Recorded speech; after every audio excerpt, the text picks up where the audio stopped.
Sir, അമ്പലപ്പറമ്പിൽ Nandagovindan bhajans ക്രിസ്തീയ ഗാനം ആലപിക്കുന്നതിൽ എന്തെങ്കിലും ദുരൂഹത തോന്നുന്നുണ്ടോ? നമുക്കങ്ങനെ പ്രത്യേകിച്ച് ദുരൂഹതയൊന്നുമില്ല. അതൊക്കെ അവരവരുടെ യുക്തങ്ങളാണ്, പിന്നെ ട്രൂപ്പുകളുടെ യുക്തിയാണ്. പക്ഷെ ഭജൻസ് എന്ന് പറയുന്ന വാക്ക് ഉപയോഗിക്കുമ്പോൾ, നന്ദഗോവിന്ദം ഭജൻസ് എന്നുള്ള വാക്ക് ഉപയോഗിച്ചിട്ടാണ് അവരുടെ പരിപാടികളൊക്കെ അവർ നടത്തുന്നത്. അങ്ങനെ വരുമ്പോൾ ഒരു ഭജനയായിരിക്കും എന്നാണ് പറയുന്നത്. ഗാനമേളയല്ലല്ലോ. ഭജന വേറെ, ഗാനമേള വേറെ. ഗാനമേള സമയത്ത് ഏത് വേണമെങ്കിലും ഉപയോഗിക്കാം. ഏത് ഇതുമായിട്ട് ബന്ധപ്പെടുത്തിയിട്ട് നമുക്ക് ഉപയോഗിക്കാം. ഇപ്പൊ അമ്പലപ്പറമ്പിലാണ് മറ്റേത് ഇതര സമുദായങ്ങളുടെ പാട്ടുകളും ഒക്കെ പാടുന്നതിന് അങ്ങനെ ചെയ്യാറുമുണ്ട്. അതിനകത്തിലൊന്നും കുഴപ്പമില്ല. പക്ഷെ ഭജന എന്ന് പറയുന്ന ഒരു അതൊരു സമ്പ്രദായം വേറെയാണ്. ഗണപതി സ്തുതിയോടുകൂടി ആരംഭിച്ച് മംഗളത്തോടുകൂടി അവസാനിക്കുന്ന ഒരുപാട് 8 ദേവന്മാരെയൊക്കെ വർണ്ണിക്കുന്ന, അതാണ് ഭജന എന്ന് പറയുന്നത്. ഭജനയ്ക്കകത്തില് ഇതര ദൈവങ്ങളെ ആരാധിച്ചുള്ള ഗാനങ്ങൾ ആലപിക്കാമോ? അതാണ് ഇപ്പൊ ഒരു ചോദ്യം. ആ ചോദ്യമാണ് ഇപ്പൊ പ്രസക്തമായിട്ട് വന്നിരിക്കുന്നത്. ഇതിന്റെ ഒരു കാരണമായിട്ട് വരുന്നത് ഈ നന്ദഗോവിന്ദം ഭജൻസ് എന്ന് പറയുന്ന ആ ഭജന സംഘം. അവര് കേരളത്തില് വളരെ പോപ്പുലറാണ് കേട്ടോ, വളരെ പോപ്പുലറാണ്. വിദേശത്തും ഒക്കെ മലയാളികളുള്ളതെല്ലാം വളരെ പോപ്പുലറാണ്. വളരെ പെട്ടെന്നാണ്. ഒരു സംഘം കുട്ടികളാണ്, യുവാക്കളാണ് അതിന് നേതൃത്വം കൊടുക്കുന്നത്. അവരുടെ നല്ല രീതിയിൽ പോകുന്നു. വലിയ ജനക്കൂട്ടവുമാണ്. അവരുടെ ഭജന ഉള്ള സ്ഥലങ്ങളെന്നൊക്കെ പറഞ്ഞു കഴിഞ്ഞാല് നിയന്ത്രിക്കാൻ വയ്യാത്ത രീതിയിലുള്ള ആളുകളാണ്. പക്ഷേ ഈ പറഞ്ഞതുപോലെ അതിനൊക്കെ സംഘാടകർ പ്രത്യേകതായ സംവിധാനങ്ങളൊക്കെ ഒരുക്കുന്നത് കൊണ്ട് വേറെ പ്രശ്നങ്ങളൊന്നും ഉണ്ടാകുന്നില്ല. നമ്മുടെ ഈ ചില വേടന്റെ ഒക്കെ ചില പരിപാടികൾക്കകത്തിലുണ്ടായ പോലെയുള്ള മറ്റ് പ്രശ്നങ്ങളൊന്നും ഉണ്ടാകുന്നില്ല. എല്ലാം വളരെ കൃത്യമായിട്ട് അത് പൊയ്ക്കൊണ്ടിരിക്കുകയായിരുന്നു. ഒരുപാട് വേദികളില് പ്രത്യേകിച്ച് ക്ഷേത്രവുമായിട്ട് ബന്ധപ്പെട്ട വേദികളിലാണ് അവർക്ക് പരിപാടി കിട്ടിയിരുന്നത്. ഇപ്പൊ ഞാൻ താമസിക്കുന്ന സ്ഥലത്തും ഉണ്ടായിരുന്നു. ഞാൻ താമസിക്കുന്ന സ്ഥലത്തിനടുത്തൊരു ക്ഷേത്രത്തിലും ഇവരുടെ പരിപാടി ഉണ്ടായിരുന്നു, ഭജനയുണ്ടായിരുന്നു. വൈകുന്നേരം ഏതാണ്ട് 8 മണിക്ക് മറ്റുമാണ് ഇത് തുടങ്ങുന്നത്. 8 മണിക്ക് തുടങ്ങുന്ന പരിപാടിക്ക് 2 മണി മുതൽ, ഞാനന്ന് വൈകുന്നേരം ഉച്ച സമയത്ത് ക്ഷേത്രത്തിൽ പോയപ്പോൾ 2 മണി മുതൽ തന്നെ ആ വേദിയിൽ ആളുകൾ ഇരിക്കുകയാണ്. ക്ഷേത്രത്തിന്റെ മുമ്പില് ഒരു തണൽ സൗകര്യങ്ങളൊക്കെ ഉണ്ടായിരുന്നു. അതേപോലെ ഒരു ഓഡിറ്റോറിയം, അതിനകത്തൊക്കെ 2 മണി മുതൽ ആളുകൾ വന്ന് കാത്തിരിക്കുകയാണ്. ഒരു 4 മണി 5 മണി ആയപ്പോഴത്തേക്ക് പ്രവേശനം നിയന്ത്രിച്ചു. ചെറിയ സ്ഥലമാണ് ഞങ്ങളുടെ, പ്രവേശനം നിയന്ത്രിച്ചു. അതോടൊപ്പം തന്നെ വഴികള് ഈ സ്ഥലത്തൂടെ പോകുന്ന തിരുവല്ല മാവേലിക്കര റോഡ് ഇതുവഴിയാണ് കടന്നു പോകുന്നത്. അവിടെ ഒരു ലൈനിൽ കൂടെ മാത്രമേ ട്രാഫിക് ഉണ്ടായിരുന്നുള്ളൂ. മറ്റു വഴികളെല്ലാവരും അടയ്ക്കുകയും ചെയ്തു. അടച്ചിട്ട് ഇതിനൊരു 1 കിലോമീറ്റർ വരെ അപ്പുറത്താണ് പാർക്കിംഗ് സൗകര്യങ്ങൾ ഏർപ്പെടുത്തി.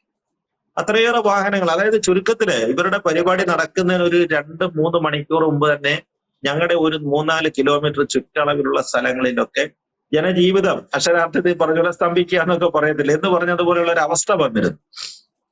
അപ്പൊ അങ്ങനെ വാഹനങ്ങളുടെ പാർക്കിങ്ങും അതുപോലെ പോലീസ് വലിയ നിയന്ത്രണങ്ങളുമായിരുന്നു. അപ്പൊ അത്രയേറെ, അത് ഞാനൊരു ഉദാഹരണം പറഞ്ഞു എന്നുള്ളതേ ഉള്ളൂ. അവരുടെ സ്വാധീനം അത്ര ഉണ്ടായിരുന്നു അവരുടെ ഭജനയിൽ.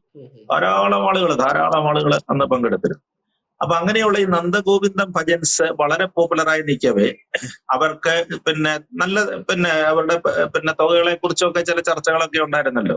അവർ നല്ല രീതിയിൽ, അപ്പൊ അവർക്ക് നല്ല രീതിയിൽ ആളുകൾക്ക് അത് കിട്ടുന്നുണ്ടെങ്കിൽ അവർക്ക് അതിന്റെ പ്രതിഫലവും കിട്ടും. അങ്ങനെ പൊയ്ക്കൊണ്ടിരിക്കുകയായിരുന്നു. ഈ സമയത്താണ് ഈ കഴിഞ്ഞ ദിവസം കോട്ടയത്തിനടുത്ത് വേമ്പിൻ കുളങ്ങര മഹാവിഷ്ണു ക്ഷേത്രത്തിൽ, കോട്ടയത്തിനടുത്ത ഒരു ക്ഷേത്രമാണ്, എനിക്കും അറിയാതെ, ഞാൻ അവിടെ പോയിട്ടുണ്ട്. അവിടെ വലിയ സൗകര്യങ്ങളില്ല. അവിടെ പാർക്കിംഗ് മറ്റ വെച്ച് നോക്കുകയാണെങ്കിൽ വലിയ സൗകര്യങ്ങളില്ല. ആ ക്ഷേത്രം ഒരു ആദ്യഘട്ടത്തിൽ നിന്ന് ഒരുപാട് വികസന പ്രവർത്തനങ്ങളും കാര്യങ്ങളും ഒക്കെ നടന്നുകൊണ്ടിരിക്കുന്ന ഒരു ക്ഷേത്രമാണ്. അപ്പൊ അങ്ങനെ വലുതായിട്ടെന്ന് വെച്ചാൽ മറ്റു കാര്യങ്ങളിലൊക്കെ വെച്ച്. പക്ഷെ ഈ പാർക്കിങ്ങുമായിട്ട് ബന്ധപ്പെട്ട്, പ്രത്യേകിച്ച് ഈ നന്ദഗോവിന്ദ ഭജൻസ് ഒക്കെ വരുമ്പോൾ അത്ര വലിയ പാർക്കിംഗ് സൗകര്യം എന്നുള്ള ഒരു സ്ഥലമല്ല. അപ്പൊ അതുകൊണ്ട് എന്ത് ചെയ്തു, തൊട്ടടുത്തുള്ള ഒരു ക്രിസ്ത്യൻ പള്ളിയിലൊക്കെയാണ് ഇവർക്ക് വാഹനങ്ങൾ പാർക്ക് ചെയ്യുന്നതിനും മറ്റു കാര്യങ്ങൾ. അവരുടെ, എനിക്ക് തോന്നുന്നു ഈ സംഘത്തിന്റെ വണ്ടി അവിടെ തന്നെയാണോ പാർക്ക് ചെയ്തത്, അങ്ങനെ എന്തോ ഒരു ഇതുണ്ടായിരുന്നെന്തോ. അപ്പൊ പാർക്കിംഗ് സൗകര്യങ്ങളൊക്കെ തൊട്ടടുത്തുള്ള പള്ളിയിലാണ് ചെയ്തത്. സ്വാഭാവികമാണ്, എല്ലാവരും അങ്ങനെ ചെയ്യുന്ന കാര്യങ്ങളാണ്. തൊട്ടടുത്ത സൗകര്യം എവിടെയാണ് അവർ ചെയ്തു കൊടുക്കുന്നത്. അപ്പൊ ഇതിന്റെ ഒരു നന്ദി സൂചകമായിട്ടാണെന്നാണ് പറയുന്നത്. ഈ ഭജനയ്ക്കിടയിൽ അവസാന ഭാഗങ്ങളില് ഈ നന്ദഗോവിന്ദം ഭജൻസ് ഒരു ക്രിസ്തീയ ഗാനം ആലപിക്കുകയുണ്ടായി. അത് വളരെ പോപ്പുലറായ കാലമാണ്, വളരെ 1840കളിലോ മറ്റോ എഴുതിയ ഒരു ഗാനമാണ്. ബൈബിളിൽ നിന്നാണ്. ബൈബിളിന്റെ 68ാമത്തെ സങ്കീർത്തനത്തിൽ നിന്ന് വരുന്നതാണ്. ആ വിദ്വാൻ കുട്ടി അച്ഛൻ എന്ന് പറയുന്ന ഒരു ബ്രാഹ്മണനായിരുന്നു എന്നാണ് അദ്ദേഹം ഒരു ബ്രാഹ്മണനായിരുന്നു എന്നാണ് പറയുന്നത്. നല്ല സംസ്കൃതത്തിലൊക്കെ നല്ല പാണ്ഡിത്യമുള്ള ആളാണ് അദ്ദേഹം. പിന്നീട് മതം മാറി അദ്ദേഹമാണ് ഇത് എഴുതിയെന്നാണ് പറയുന്നത്.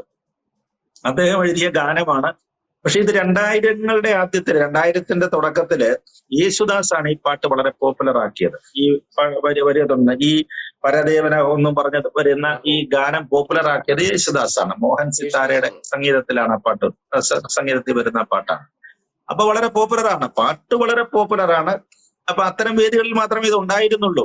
സാധാരണ ഗാനമേള ട്രൂപ്പുകളിലൊന്നും ഇങ്ങനെ ഇവിടെ നിന്നും അങ്ങനെ വലിയ വ്യാപകമായിട്ട് ഇത് പ്രചാരം ഉണ്ടായിരുന്നില്ല. അപ്പൊ അങ്ങനെയുള്ള പോപ്പുലറായ ഒരു പാട്ടാണ്, വളരെ അർത്ഥവ്യാപ്തിയുള്ള ഒരു പാട്ടുമാണത്.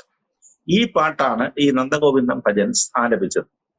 അതാണ് ഇപ്പൊ പ്രശ്നമായിരിക്കുന്നത്. വേമ്പിൻകുളങ്ങര മഹാദേവ ക്ഷേത്രത്തില് നന്ദഗോവിന്ദം ഭജൻസ് എന്നാണ് അവർ പറയുന്നത്. അത് വിശ്വ ഹിന്ദു പരിഷത്തും അടക്കമുള്ള ഹിന്ദു സംഘടനകളുടെ പ്രധാനപ്പെട്ട ആരോപണം അതാണ്. അങ്ങനെ ഭജൻസ് എന്ന് പറയുന്ന ഒരു വേദിയിലെ ഇത്തരം ഗാനങ്ങൾ ആലപിക്കുന്നതിനെ അവർ എതിർക്കുന്നില്ല.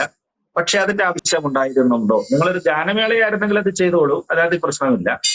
പക്ഷേ നന്ദഗോവിന്ദം ഭജൻസിന്റെ വ്യാഖ്യാനം വരുന്നുണ്ട്. അവർക്ക് വേണ്ടിയിട്ട് അവര് നേരിട്ട് പറയുന്നില്ല, അവർ ഇത്തരം കാര്യങ്ങളൊന്നും അങ്ങനെ വേറെ പ്രതികരണങ്ങളൊന്നും നടത്തിയിട്ടില്ല. പക്ഷെ ഇപ്പൊ സോഷ്യൽ മീഡിയയിലെ 2 ഗ്രൂപ്പുകൾ തിരിഞ്ഞുള്ള വലിയ യുദ്ധം നടക്കുകയാണ്. ഇവരെ അനുകൂലിച്ചുകൊണ്ടും പ്രതികൂലിച്ചുകൊണ്ടുമുള്ള വലിയ യുദ്ധം നടക്കുകയാണ്. ഇപ്പൊ നന്ദഗോവിന്ദൻ ഭജൻസിനെ അനുകൂലിക്കുന്ന ആളുകൾ പറയുന്നത് ഇതൊരു മതസൗഹാർദ്ദ രീതിയിൽ കണ്ടാൽ മതി എന്നാണ്. നമ്മളൊരു മതസൗഹാർദ്ദ ഒരു ക്ഷേത്ര മൈതാനത്ത് അങ്ങനെ നടക്കുന്ന ഒരു പരിപാടിയില്, ക്ഷേത്ര കോമ്പൗണ്ടിൽ നടക്കുന്നിടത്ത് മറ്റൊരു ഇതര മതസ്ഥന് ഒരു ഗാനം പാടിയത് അതിൽ വലിയ പ്രശ്നങ്ങളൊന്നുമില്ല, എന്തിനാണ് അതിനെ നമ്മൾ മറ്റൊരു തരത്തിൽ കാണുന്നതാണ് ഒരു വിഭാഗം ഈ അനുകൂലിക്കുന്ന ആളുകൾ പറയുന്നത്. അതുതന്നെയല്ല, ഇതിനൊരു വിശദീകരണവും വന്നിരുന്നെന്നാണ് പറയുന്നത്. അതായത് ഇവർക്ക് പാർക്കിംഗ് സൗകര്യങ്ങളും മറ്റും പള്ളിയുടെ ഗ്രൗണ്ടിലാണ് ചെയ്തു കൊടുത്തത്. അതുകൊണ്ട് അതിന്റെ ഒരു കേട്സി നമ്മൾ പറയുന്നത് ഒരു നന്ദി സൂചകമായിട്ട് പാടിയെന്നാണ് പറയുന്നത്. അപ്പൊ അതുകൊണ്ട് തെറ്റില്ലെന്നാണ് പറയുന്നത്. മതസൗഹാർദ്ദം വളരട്ടെ എന്നുള്ളൊരു മട്ടിൽ ഞങ്ങൾ അത് ചെയ്തതാണെന്നാണ് പറയുന്നത്. അപ്പൊ എതിർക്കുന്നവരെങ്ങനെയാണ്? KP ശശികല ടീച്ചർ അടക്കമുള്ളവര്, ഗുരുമൂർത്തി, അവരൊക്കെ വളരെ ശക്തമായിട്ട് എതിർക്കുകയാണ്. സോഷ്യൽ മീഡിയയിലാണ് ഇതില് നമ്മളിപ്പോ പരിശോധിച്ചു കഴിഞ്ഞാൽ ഏറ്റവും കൂടുതൽ റീച്ച് വരുന്നത് ഇത്തരം ആരോപണ പ്രത്യാരോപണങ്ങൾക്കാണ്. സോഷ്യൽ മീഡിയ തകർക്കുകയാണ് ഇത്തരം കാര്യങ്ങൾ. അവര് പറയുന്നത് ഒരു അമ്പലത്തിന്റെ പരിസരത്ത് അമ്പലത്തിന്റെ വേദിയിൽ നിന്ന് മറ്റൊരു ഇതര സമുദായത്തിന്റെ ഗാനം പാടിയാണോ മതസൗഹാർദ്ദം വരുത്തുന്നത്? അങ്ങനെയുണ്ട്. തിരിച്ചാകൂടെയോ? ഒരു പള്ളിയില് പറയുന്ന ഇവിടെ നിന്നിട്ട് അവിടുത്തെ ഒരു ആചാരപരമായ കാര്യങ്ങളൊക്കെ നടക്കുമ്പോൾ ഹിന്ദു ഗാനങ്ങൾ ആലപിക്കുമോ? അല്ലെങ്കിൽ ഇതര മതസ്ഥരെ മറ്റേ മുസ്ലിം ഗാനം ആലപിക്കുമോ? അങ്ങനെയെന്ന് മതസൗഹാർദ്ദം അതും മതസൗഹാർദ്ദമാവുമല്ലോ. ഹിന്ദു ക്ഷേത്രത്തിന്റെ വേദിയിൽ നിന്നുകൊണ്ട് ക്രിസ്ത്യൻ ഗാനങ്ങളോ മുസ്ലിം ഗാനങ്ങളോ ആലപിക്കുന്നത് പോലെ ഒരു ക്രിസ്ത്യൻ ദേവാലയത്തിന്റെ പ്രധാനപ്പെട്ട ഇതിൽ നിന്നുകൊണ്ട് അവരുടെ ഭജന പോലെയുള്ള മറ്റേതെങ്കിലും ഒരു പരിപാടി നടക്കുന്ന അവസരത്തിൽ, ഭജനയാണ് കേട്ടോ, ഗാനമേള മറ്റു പരിപാടികളെ കുറിച്ചല്ല പറഞ്ഞു, വേദികൾ അങ്ങനൊന്നും ഇല്ല, അല്ലെങ്കിൽ മറ്റേ മുസ്ലിം സമുദായത്തിന്റെ അവിടെ നിന്നുകൊണ്ട് തിരിച്ചിങ്ങനൊരു പാട്ട് പാടാൻ സാധിക്കുമോ? അയ്യപ്പനെയോ സ്വാമിയൊക്കെ വർണ്ണിച്ചുകൊണ്ട് പാടാൻ പറ്റുമോ എന്നുള്ളതാണ്. അതെന്തൊരു മതസൗഹാർദ്ദമാണെന്നാണ് അവർ ചോദിക്കുന്നത്. മതസൗഹാർദ്ദം ഒരു വൺ സൈഡഡ് ആണോ എന്നുള്ളതാണ് മറ്റൊരു തർക്കം. അതാണ് എതിർവാദികൾ പറയുന്നത്. എന്തായാലും ഈ നന്ദഗോവിന്ദൻ ഭജൻസ് ഇത്തരം കാര്യങ്ങളില് വളരെ പോപ്പുലർ ആയിരിക്കുകയാണ്. അവർക്ക് പറഞ്ഞില്ലേ, പെട്ടെന്ന് കിട്ടിയ മറ്റൊരു പബ്ലിസിറ്റി ആയിട്ട് ഇതിനെ കാണാം. പക്ഷെ ഇതിന് നെഗറ്റീവ് ക്യാമ്പയിൻസുകാർ പറയുന്നത് ഇനി ഇവരുടെ കാര്യങ്ങളിൽ ഞങ്ങൾക്ക് ചില തീരുമാനങ്ങളൊക്കെ എടുക്കേണ്ടി വരുമെന്നാണ് ഇതിനെ എതിർക്കുന്ന പക്ഷവും പറയും.